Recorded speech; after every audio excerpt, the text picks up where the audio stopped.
Kejadian tak terduga mengguncang suasana kantor.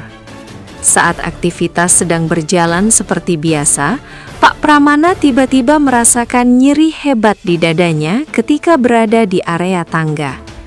Kondisinya yang melemah membuatnya kehilangan keseimbangan hingga terjatuh dari tangga dan tergeletak tak berdaya. Situasi itu terjadi begitu cepat dan mengejutkan siapapun yang berada di sekitar. Mirsa menjadi orang pertama yang melihat kejadian tersebut. Ia langsung panik dan berusaha meminta bantuan, namun keadaan justru berbalik menjadi mimpi buruk baginya. Karina yang datang sesaat setelah kejadian langsung memanfaatkan situasi genting itu. Tanpa memedulikan kondisi Pak Pramana yang kritis, Karina justru menuding Mirsa sebagai pihak yang bertanggung jawab atas kecelakaan tersebut. Tuduhan itu menyebar dengan cepat di lingkungan kantor. Fakta bahwa Mirsa berada di lokasi pertama kali menjadi bahan bakar kecurigaan. Padahal tidak ada satupun bukti yang menunjukkan Mirsa melakukan sesuatu. Namun reputasi Mirsa yang sebelumnya sudah sering diserang membuat sebagian orang mulai ragu dan terpengaruh oleh narasi Karina. Mirsa berada dalam posisi yang sangat tertekan. Di satu sisi, ia khawatir dengan kondisi ayah kandungnya yang terancam nyawa. Di sisi lain, ia harus menghadapi tuduhan serius yang bisa menghancurkan kepercayaan yang selama ini ia bangun. Situasi ini memperkeruh konflik yang sudah lama ada antara Mirsa dan Karina, sekaligus membuka babak baru yang jauh lebih berbahaya. Kejadian jatuhnya Pak Pramana bukan hanya menjadi insiden kesehatan, tetapi juga berubah menjadi alat untuk menyerang Mirsa secara terbuka. Ketegangan di kantor meningkat, suasana menjadi penuh kecurigaan, dan posisi Mirsa kembali terancam, meski kali ini ia sama sekali tidak bersalah. Mirsa benar-benar tidak bisa menerima tuduhan itu. Baginya, disalahkan atas kejadian yang sama sekali tidak ia lakukan adalah bentuk ketidakadilan yang terlalu kejam. Ia berada di lokasi bukan karena niat buruk, melainkan karena kebetulan melihat Pak Pramana terjatuh lebih dulu dan berniat menolong. Namun niat baik itu justru berbalik menjadi bumerang. Tekanan yang dirasakan Mirsa semakin berat ketika tuduhan Karina mulai mempengaruhi orang-orang di sekitarnya. Tatapan curiga, bisik-bisik di kantor, dan sikap dingin dari beberapa karyawan membuat Mirsa merasa terpojok. Ia menyadari bahwa kali ini Karina sengaja memanfaatkan situasi genting demi menjatuhkannya. Apalagi setelah keputusan Pak Pramana memberikan saham dan kepercayaan besar kepadanya. Mirsa berusaha tegar dan tidak tinggal diam. Ia menolak diposisikan sebagai pelaku atas musibah yang jelas-jelas terjadi karena kondisi kesehatan Pak Pramana. Di dalam dirinya tumbuh tekad kuat untuk membersihkan namanya. Meski ia tahu perjuangan itu tidak akan mudah. Konflik ini bukan lagi sekadar pertengkaran keluarga, tetapi sudah menyentuh harga diri dan masa depan Mirsa. Di tengah kekacauan itu, Mirsa juga dihantui rasa takut kehilangan sosok ayah yang baru saja benar-benar menerimanya.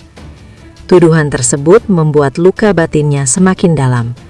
Namun satu hal yang pasti, Mirsa tidak akan membiarkan dirinya terus menjadi korban fitnah. Kali ini, ia siap melawan dan membuktikan kebenaran apapun risikonya.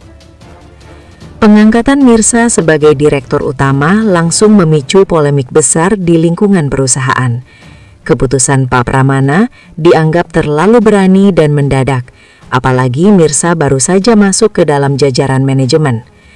Banyak pihak mempertanyakan kelayakan dan timing pengangkatan tersebut, terutama karena konflik internal keluarga belum sepenuhnya mereda. Radit menjadi sosok yang paling vokal menunjukkan penentangannya.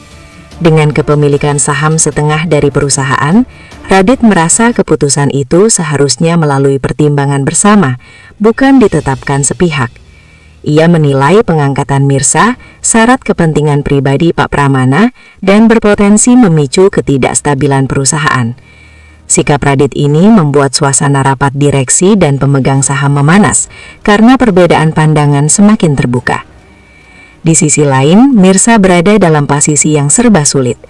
Diangkat ke jabatan tertinggi bukan berarti ia langsung mendapat dukungan, justru sebaliknya. Ia harus menghadapi penolakan, keraguan, dan tekanan politik internal yang tidak sedikit. Setiap langkah Mirsa diawasi, setiap keputusan dipertanyakan, seolah ia harus bekerja 2 kali lebih keras hanya untuk membuktikan bahwa ia pantas berada di kursi itu. Polemik ini membuat garis konflik semakin jelas, bukan hanya soal bisnis, tetapi juga tentang kekuasaan, kepercayaan, dan luka lama dalam keluarga. Pengangkatan Mirsa sebagai direktur utama menjadi titik awal pertarungan baru yang bisa menentukan masa depan perusahaan sekaligus hubungan mereka semua.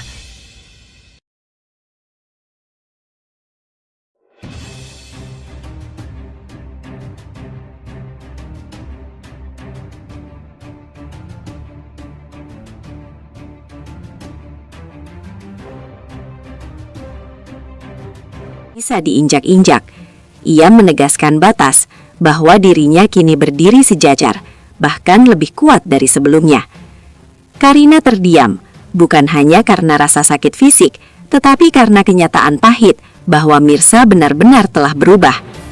Karyawan yang menyaksikan kejadian itu terkejut, menyadari bahwa konflik keluarga Pramana kini benar-benar terbawa ke ranah profesional.